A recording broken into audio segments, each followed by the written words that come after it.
नमस्कार। मैं Vishal Ranjan Daftuar, founder chairman human rights umbrella foundation एवं अंतर्राष्ट्रीय मानवाधिकार कार्यकर्ता। कभी कभी कुछ अमानवीय घटनाएं हम सबको बेहद विचलित करती हैं और अंदर तक झकझोर के रख देती है।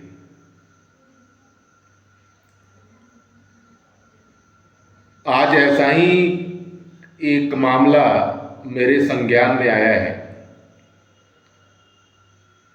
और यह मामला है पटना एम्स का।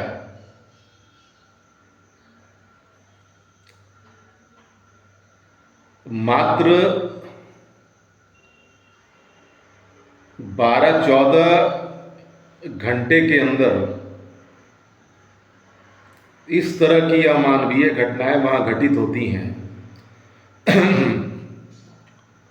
और एम्स प्रशासन भी एक तरह से उसके प्रति उदासीन सा ही लगता है।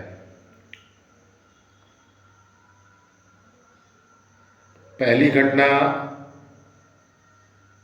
4 अक्टूबर की है, देर रात की है, तकरीबन 11-12 बजे का कुछ समय रहा होगा।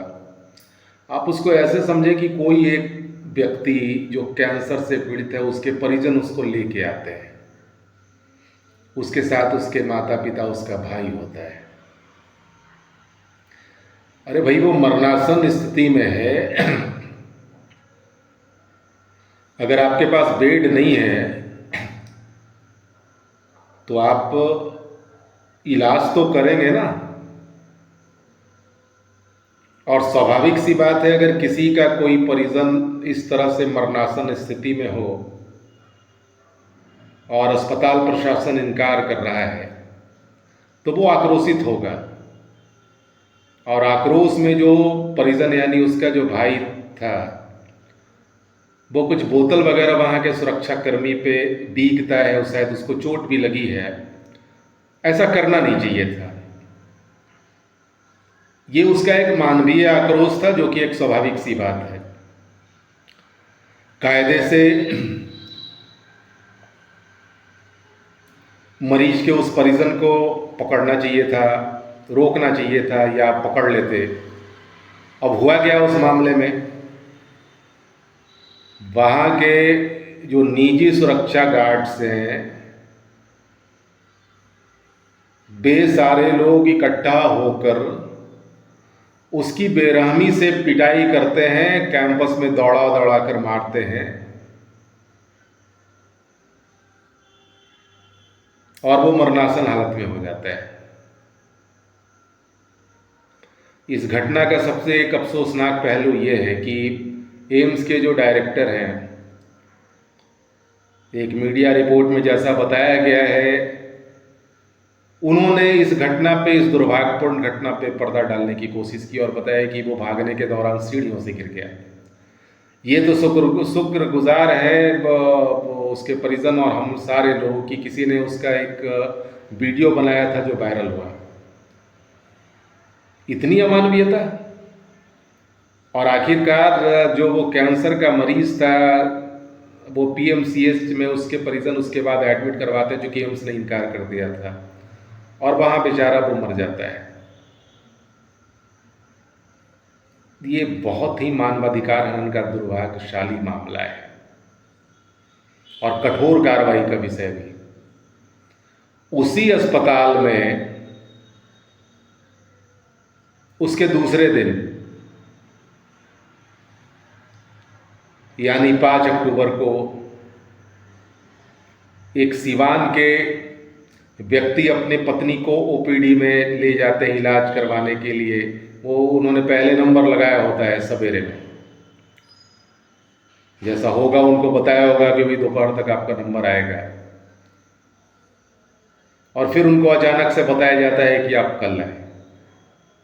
स्वाभाविक है, अब उस चीज़ को क्यों नहीं लोग समझता है। अब देखें कि भाई उसकी पत्नी है, बीमार है, वो दूर से आ रहे हैं, प्राथमिकता के आधार पे होना चाहिए इलाज की व्यवस्था। अब इसमें अगर बकझक भी होता है तो सुरक्षाकर्मी इतने बेरहम हो जाएंगे, इतने बेरहम की कोई नुकीली चीज से उनका सर फोड़ देंगे।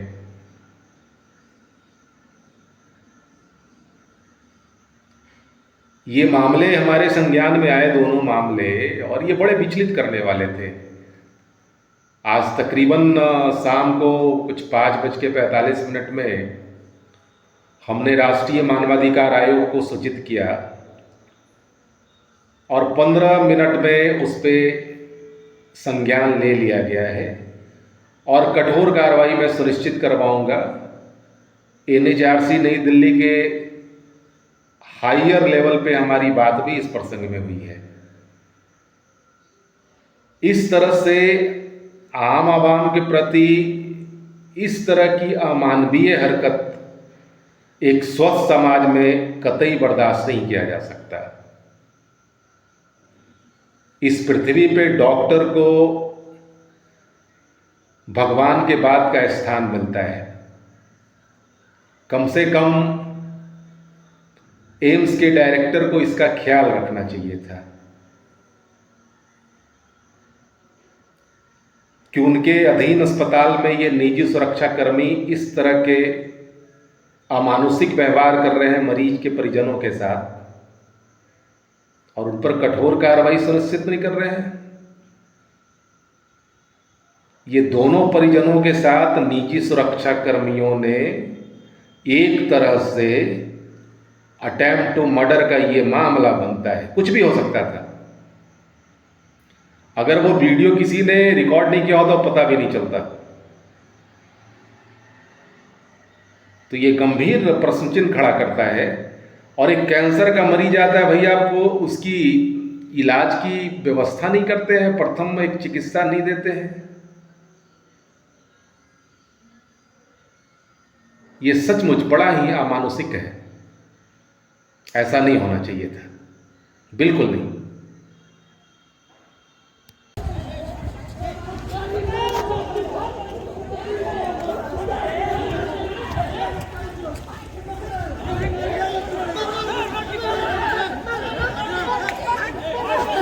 अरे भैया सर छोड़ दीजिए, सर छोड़िए सर। अरे सर छोड़ दीजिए, मत मारिए सर, मत मारिए सर, मत मारिए सर, मत मारिए सर, सर मत मारिए, नहीं सर मत मारिए, मत मारिए सर, मत मारिए, रुकिए रुकिए रुकिए, मत मारिए, मत मारिए सर, मत मारिए, मत मारिए, मत मारिए। अरे सर मार दिए लो,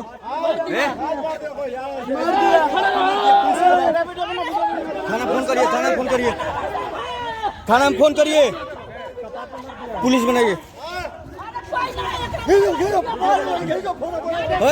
हेलो सर, एक डंडा, अरे पुलिस को बुला लो यार, सब सपोर्ट रहेगा।